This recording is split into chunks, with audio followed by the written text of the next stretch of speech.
Welcome. This second grade Common Core math program is designed as a diagnostic tool, a reinforcement tool, and a gaming tool in one program. If teachers find this program useful, I'll make it for grades 3 and 4 as well. So first, let's get familiar with the teacher interface. So I'm going to double click on this icon right here. It says Common Core Grade 2. Okay, so on the left, you're going to see a lot of options, and you see they're all second grade standards. Um, the very first option is the diagnostic test, which will help you see exactly where each of your students is with respect to the grade 2 Common Core math curriculum. So let's start here, and then we can get to the rest of the options and functionalities later. But before you deploy the diagnostic test to students, we should probably first click on the diagnostic test settings, which is right here. It's this third button here.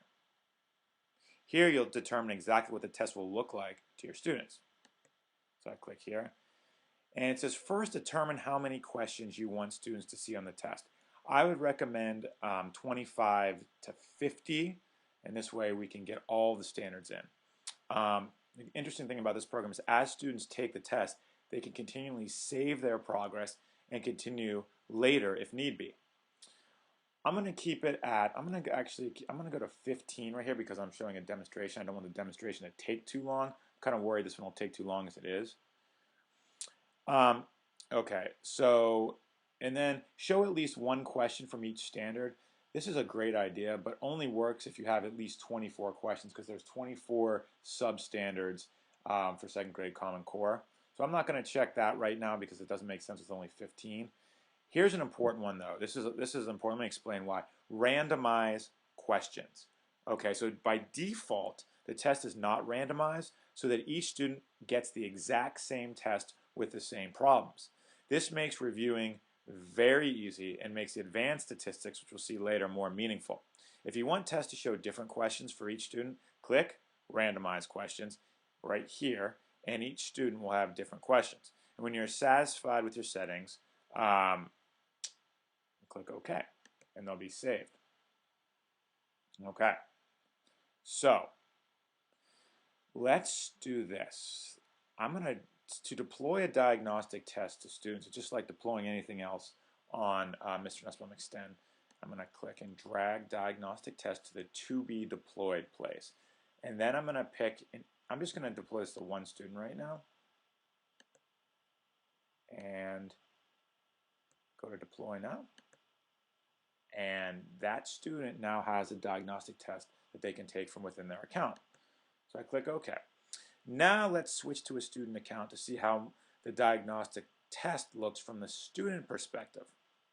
Okay, oh, went to the wrong place there. So let's scroll up, log out, and I'm going to show you what this looks like from a student perspective. Students and teachers, of course, log in the exact same place. Okay, type his name in. There's a lot to show here, so I'm going to do this in multiple different videos, I think. Okay, so I log in,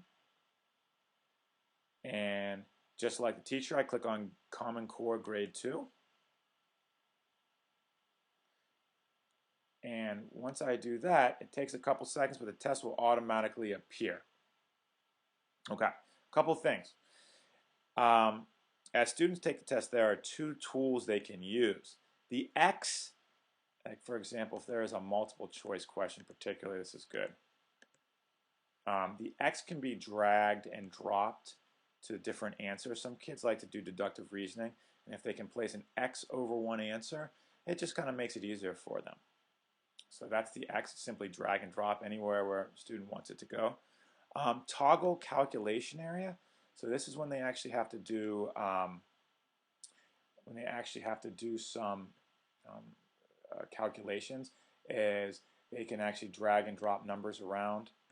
Let's say they have to do 52 plus 33. You can actually make a line by simply clicking and dragging, and then they can figure out problems in this way.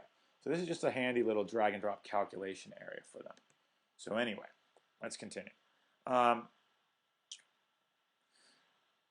And important thing here, okay? Students should be aware that there's a save progress button. Students will be prompted to save work every 10 minutes. In the event there's a computer malfunction or if students fail to finish a test in the given amount of time, they can save their work and return from where they left off later. All they have to do is click End Test or Save Progress. And then what will happen is an alert will come up telling them that their progress has been saved. They'll automatically be an alert every 10 minutes. Okay, so now I'm going to quickly take the 15-item test so that we can see how the program works from the student side and so that we can next analyze the results from the teacher side. Notice how I use the tools. When a student is finished with the test, he or she must click Save Finish Test for the score to be recorded and analyzed. So let's start from the beginning. I'm gonna try to go through this fast. So, okay, 40. I'm just gonna do. Let's see. I'm gonna miss a couple on purpose just so you can see what happens. But not yet. I'm going to get these ones right first.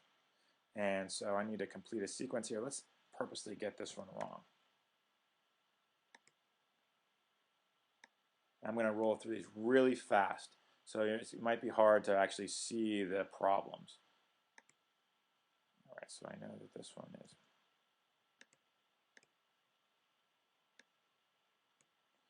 And halfway done.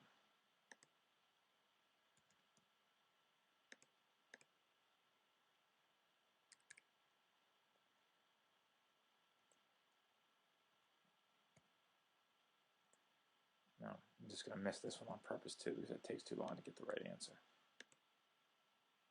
It might be the length of a whale.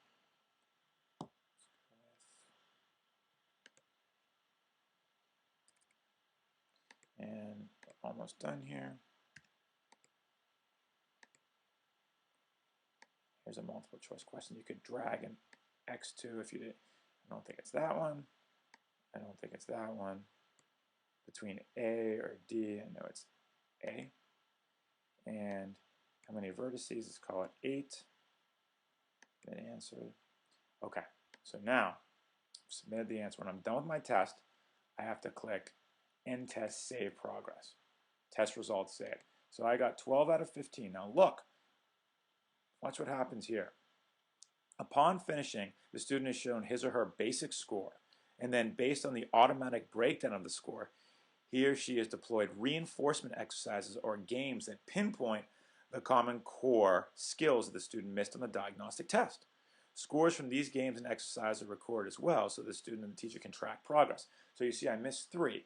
I missed 1 from this particular standard, and there's a practice, online interactive practice module to help me get better at this standard. For 2.nbt.a.2, there's a practice module, and there's also 3 different games that help to reinforce this standard. So a student can choose the practice module or practice with the games. Finally, 2.nbt9, here's a practice module. So automatically, when a student submits the score, the system analyzes the score for the standards that were missed, and returns a set of practice exercises. Now, I'm going to end this first video here, and you haven't yet seen all of the amazing tracking from the teacher side. I will show you that in the next video, lest these individual videos become too long.